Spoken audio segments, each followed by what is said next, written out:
Welcome back to Google Cloud Next 26. I'm Alison Kosik and this is John Furrier. We are streaming live from Las Vegas and we're about to talk about building the agentic enterprise. And what it takes to get there. Yep, and we've got a couple great interviews before us here. Let me introduce them. We've got Ben Kessler, the CEO of 66 Degrees. Welcome to theCUBE. Great, thank you for having me. And Brendan Bonthuis, CEO of Gordon Food Service. So you've got a great partnership going, but the first question I have for you, and you can jump in, whoever feels like they want to jump in, is building the agentic enterprise. We sort of throw that term around a lot, and businesses are different, they have different visions. What does that phrase mean to you? Brendan? Sure. Yeah, when Ben and I were chatting, I don't know that we have a really great definition yet. I think we're certainly, we're at Next, there's a lot of really exciting technology, and I think it's really important for us to kind of keep coming back to why does technology exist in the first place, and while the tooling changes, kind of the mission and the purpose of creating value for our customers, our employees, and for the business hasn't changed. And so the agentic enterprise is a reminder, and certainly we seem to be at an inflection point when the tooling's changing faster than ever, but the why, I think, hasn't changed. And so as we think about building the agentic enterprise, in some ways, it's another tool in the toolbox. It didn't fundamentally redefine kind of our mission or our purpose. It does certainly change what's possible and how we do it, though. And what do you think? Yeah, I agree with Brendan, and I felt that his point is actually quite enlightening. And Brendan runs a business and CIO of a business that's a food distribution business. And I run a business that's a solutions business. We help customers like Brendan create solutions that drive to an outcome, and also at its core, help people adopt technology. And so I think when we're thinking about the agentic enterprise, we can get so caught up in how we're building our enterprise and how we're delivering value. But I think what Brendan does with really great clarity is it's not all about the how, it's actually about the what and what we're doing. And look, 66 Degrees, we spend a lot of time thinking about what it is that we're doing. And what I would say is that as these advances of data technology and these advances of AI technology and even agentic, it's just reinforced for me and for us as a business that there's such a need. As there's a need for people to eat every day, there's actually a need for people to learn how to adopt technology and learn how to take this technology and drive and create differences for their business. And so the what remains unchanged at 66 Degrees, and it's really, the agentic enterprise it's all about the how changes, and it allows us to actually deliver a little bit faster, or a little bit more of a certain outcome. Well, first of all, congratulations on getting an award from Google Cloud, Partner of the Year, one of many highlighted. Congratulations to the team, great work. Brendan, as you work with 66 Degrees, where's your grounding point? As you look at the agentic enterprise, there's a lot of hype and a lot of potential. Readiness has come up. Data readiness, you kind of feed the beast of AI, whatever that looks like and how it evolves. But first principles matter. You got a mission. Yeah. Outcomes are out on the table again in a real way. Like, okay, what's our outcome? What are we trying to accomplish? How do you take that North Star mission and then back into the plan? Where do you start? Where do you ground it? And what's your thoughts on this? Yeah, I would say one of the things that we're really grateful for is our partnership with 66. It's, again, what's a little bit different on our side as the customer is there's not as many reference calls as you can use. You used to be able to, there was a project and you could find dozens and dozens of people who had done it before and understand the war stories and the battle scars and learn from those and avoid them. This feels different because no one has 10 years experience doing this. Your frontier models are called frontier for a reason. Right. So I think having a partner that can walk with you and hopefully at least a little bit in front of you to figure out what is the plan and how do we approach it and learn together, and that's been really important as we go on that journey. Can you give us an example of where AI is not just assisting but actually doing the work? where AI, sorry. It's not just assisting, but actually doing the work? Within our business? I mean, I would say we have a number of different use cases that we're excited about. I think one of the things that was great to hear in the keynote is kind of the hardening of some of these solutions as well, to make them kind of enterprise ready, enterprise grade. So we certainly have, if you use the broad definition of AI, automation and stuff before Gen AI, we have several of those use cases, but I think we're optimistic about the hardening of the platforms overall. Take a minute to explain Gordon Food Service, what you guys do, so put some context to how you're thinking about it. Take a minute to explain the service, what you guys are all about. Yeah, we deliver groceries to restaurants. We operate a retail business. We have some manufacturing businesses. So, our business is food and serving the customers. Yeah, I mean, the big North Star after Aegis is physical AI, but you have a lot of physical assets in play here. One of the things that comes up a lot, I'd love to get your thoughts on this, is that, okay, how do I think about the trajectory? There's a lot of unproven territory out there. You're plowing the fields, as they say. You got to get it right, and there's a lot of wrong answers that come out of AI sometimes. You want to get it right, harden the system. Is there any best practice that you guys use, or is there a playbook or philosophy that you guys take to make that intentional? I mean, obviously our goal is to try to get it right. I think another thing we talked about in terms of readiness is just the good data quality, and this is still a journey for us as well, but I think the thing that we feel confident is the best way we prepare is still to have good architecture and good technical health in our applications and good data quality, and so again, I think it's something where we have to evolve with the tooling, and the tooling needs to continue to evolve to become reliable, to be enterprise grade, and I would lean back on our partner community too to help us figure that out. Talk about the partnership, because you got this cross the bridge to the future, you're building out and crossing to the future. How do you guys define what an agentic enterprise is? What would be the definition? Because let's get that on the table, because enterprise kind of implies there's a CIO element, because their projects, there's technology involved. It's a people business. Human resources involved, the CFO has to write the checks as a project. So you're starting to see a lot of involvement. What is that enterprise look like? And you guys are zooming out and saying, okay, define. Yeah, I can start with that, and I'll start with our business and try to bridge it over to GFS. And so, for us, what 66 Degrees is a solutions business, and we're helping our customers drive to an outcome that allows them to better serve their customers or drive an impact into their P&L, grow revenue, save on costs. And we as an agentic enterprise, really what we've been able to do is, traditionally, it's been a limit of people, and person hours is only so much and what the driver is of delivery. On the other hand, software businesses, the driver, the cap, the ceiling on that is actually lines of code.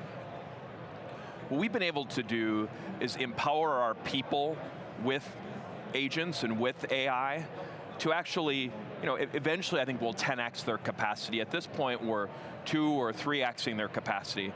And look, I'm a firm believer that it's not actually doing the same amount of work with fewer people. It's actually figuring out how to actually take your workforce, apply agents and work with agents in order to make them actually more productive. And I think what we've been able to certainly, as we partnered with Brendan, there's 2 pieces I would say. Is a valuable consultant is valuable because he or she has a ton of experience in the context of an environment, having moved data, having built an AI solution, having helped somebody adopt technology. But in addition, the agents and the AI we're delivering with can also learn. It can also be better and more productive over time. And so then these 2 combined actually allow us, as an agentic enterprise, to help Brendan and his team better adopt technology and implement technology in his business. Yeah, and I would go back to kind of the strength of the partnership is we started working with 66 Degrees long before long before, but before agentic was a word that was thrown around frequently.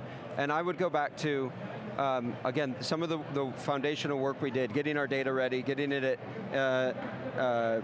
prepped, making it available, laid the groundwork for kind of the moment we're in right now. So really, really thankful for the work we've done together. What were some of those things you did that laid the foundation? Was it a data lake? I mean, what were some of the things? Take us through some of the specifics. Yeah, we built out a data platform, so we would prioritize the ability to quickly ingest data across a bunch of different kinds of, different formats. And so, again, I go back to, I don't think there was anything particularly clever about it, but having your data in one spot and having it accessible within GCP we felt like it was a good idea years ago, and we worked really hard on that with these guys, and we're really glad it's there now. It certainly doesn't guarantee success, but it's a really important step. And I think that's, we've just, as we've kind of progressed on our journey, the number of times we come across something and say, this would have helped us move more quickly, it's the same stuff that we've known that we should have done for years. And that's why I keep coming back to, there's certainly different things now, but the stuff that used to be true is still true in terms of good architecture and kind of good technical practices. Were there any surprises, good surprises that you're like, wow, I'm so glad we did that way, that you're seeing now come out? Because we see a full stack coming out of Google Cloud. I mean, they're adding models, open models, so choices there. You got the data cloud looking good, and they got the agentic defense built in, so you got a lot of elements coming together, and they're trying to build scaffolding around the model so you don't get stuck with a model if you need to move or make a change. Is there anything that surprised you from the decision that was a benefit? I mean, I think when we started our journey to really build out our data platform, it was kind of anticipation in anticipation of a moment like this. I certainly wouldn't claim that we had, or anyone probably had kind of the prophetic point of view 6-7 years ago about where we were going to end up. But I think that's kind of the inherent bet that we were making, is that we would be able to tap into emerging technologies like this. So I would say, I don't know if I would call that a surprise exactly, but I'm sure glad it happened. Yeah, you did the hard work. I mean, we see examples all the time of companies, even 4 years ago, doing compliance and governance work, kind of for the right reasons, but not in anticipation that the puck will come to them, right? Yeah. And they are seeing benefits. I mean, even on some of the retail examples we've seen at NRF this year, a show in New York, big retail show, but it's a tech show now. The folks that were driving revenue, they did the work, like the hard work, on making sure identity was in place, making sure that they had governance, so they can actually observe the data, and they picked some good use cases that were well known end-to-end workflows, but that seems to be the playbook these days. Yeah, and I would just come back and say this, is that I think what you're saying is where Brendan had led his team, and prior to his current role, and his current role is doing the hard work, but having always an eye on to say, how is this going to better serve our customer, and how is this going to better serve us, set us up for today, and then set us up for the future. Whereas we see lots of companies right now, and a number of clients that are ready to adopt AI and build the agentic enterprise that haven't done that hard work. Yeah. And I'd highlight a point that he had made earlier in the conversation that I'm very grateful for, is that I think a good partnership is all about walking together. Yeah. It's all about GFS being open to innovation and partnership and advice, but also really being innovative and willing to take a risk of just saying, hey, we're going to put this hard work in. We need your help. How can you actually walk with us? Help us look around a corner, and then actually serve as a partnership. And so, I've been very grateful for Brendan's innovation, ability to work hard, but also his humility to actually be able to take some of our advice. Go ahead. I was going to ask, based on what you're talking about, sort of these future moments, in the next 6 to 12 months, what are your priorities for 66 Degrees itself? Sure, yeah, great question. I think, I would say, threefold. And so, number one is, I think it's building a trusting relationship. I'm reminded by Brendan saying, like, hey, we're going to continue to focus on serving our customers. There's an element of trust that GFS has with their customers, and there's an element of trust here. So I think number one priority is how do I continue to strengthen this relationship, but also my other relationships with C-level executives, because it does come down to trust. Number two is how can we sharpen expertise so that my team can be 1 or 2 steps ahead of Brendan's team of actually helping them. Feel free to be more. 5 steps ahead. I want to be 10 steps ahead. Yeah. So we'll be 5 steps ahead. He's 10. He's 10, but he's not going to tell you. Yeah. You mean anticipating what his needs are going to be, his business's needs are going to be. Yeah, and so this will be my third, but my second is really depth of knowledge in technology. What we can bring to, and I think this is where we have provided value, is, where is our expertise, and what about these products of building a data warehouse? But even recently with adopting a particular AI technology or adopting an automation technology is how can we be 5 steps ahead?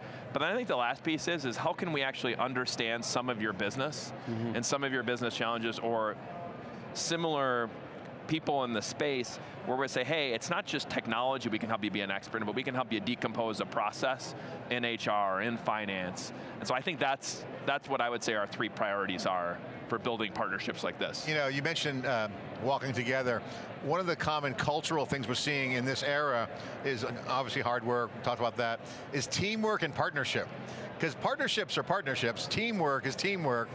You couldn't blend them together, you got the teamwork and partnership, teamship kind of thing going on. Because everything that we're seeing, whether it's NVIDIA's extreme co-design, is a co-design process. And that's a fairly new thing. I mean, I haven't seen a lot of that in these ecosystems. I mean, clouds, APIs, great, you got APIs, got SaaS. You're seeing a lot more collaboration because there's a lot of new things coming fast. And you got to be ready. Otherwise, you lock in, you don't want to be stuck. Wait, it's changed, we made a decision. It's Amazon calls that the one-way door. Jeff Bezos coined that. Google's got another term for it. But that's just decisions you got to walk back versus building on. How do you guys think about that? Is that something you guys talk about when you're having coffee here at the show? Because I'm sure you're looking at what's happening here. I'm sure you're probably talking about those steps. What are some of those coffee talks here that you're having together in the teamwork and partnership? Because the steps are right here, but you got to evaluate them like a project. You got to look at the efficacy of the tech. Oh, that's in preview. Do we join or not join? There's a lot of these calls. Take us through the mindset. Go ahead. I think part of it is exactly what you're articulating, is understanding kind of the reversibility of some of these decisions and the implications of those. And I think there's some litmus tests, like as an example, I keep coming back to the same point. If this is the first time it sounds like a good idea, and it's some sort of big architectural shift and it's counter to how we should probably talk about that a little bit more, because there's just a pattern of, like if someone came and said, oh, you can abandon data quality, it's no longer important, I'd be like, I don't know. No, hold on, yeah. That seems, that show seems, me. Yeah, that seems odd, so I think we should talk about stuff like that. So I think there's some litmus tests that we use, and I do think part of it is it's not completely known. And that's why we do need partners, and it's good to have partners who have skin in the game in a moment like that too. So it's not us just kind of making the bet on our own. It's together, and that's where I would come back to something I'm grateful for in our partnership with 66 is and there's plenty of times through our relationship where things didn't go perfect, and those are the moments that collaboration, partnership, that's when it matters, right? Because we need folks like Ben who are willing to back up the work. And again, I'm sure we've made mistakes, but sometimes you're making bets and it didn't really, we went down a path and it didn't pan out, and now we have to walk it back. And we're grateful to have partners like 66 who will stand behind that and make it right, so that we can find the right path to go down and keep going. I think that's awesome. I mean, like the little mistakes come with learning. Big mistakes, catastrophic. like data quality, great example. Yeah. Data quality is obviously huge. Ben, what's your take on this? Because you're steps ahead now. You're seeing all the steps here. Any new steps? I think if I look back on, we'll get together, with Brendan and his team, throughout the year, and I think where we've had the most success is where we'll talk about other examples of customers where we've delivered similar technology, and we'll come in and walk them through and provide a little bit of insight, is to say, hey, here's a solution that we're having from Google or from another technology that we think could be helpful. Here's where we've implemented this, and here was the result. And how I like to say this is that Brendan has great respect and esteem for the business that he's working for and the family has built prior. And what I like to say is that there's a lot of talk of autonomous enterprises at this point, of saying, hey, more AI first enterprises. But I think what's especially relevant when we're working with GFS and then other customers that are more traditional businesses is giving these examples of when they adopting AI and data technology that have worked. Because these businesses, the value in these businesses is that what they're delivering to their customer has been over 100, over 150, over 200 years that they, and you don't want to change that with AI. You want to improve that with AI.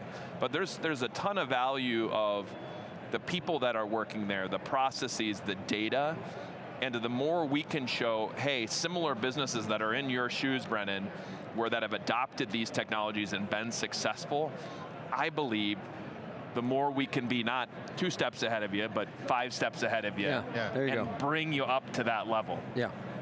Well, I mean, I agree. Being pragmatic is a great approach, and making sure you make the right bets, right experiments. That's the innovation strategy. Yeah. We appreciate you guys coming on. Great conversation. Thanks so much. Thank you very much. All right. And you've been watching theCUBE, the leader in live technology coverage. We're going to be right back.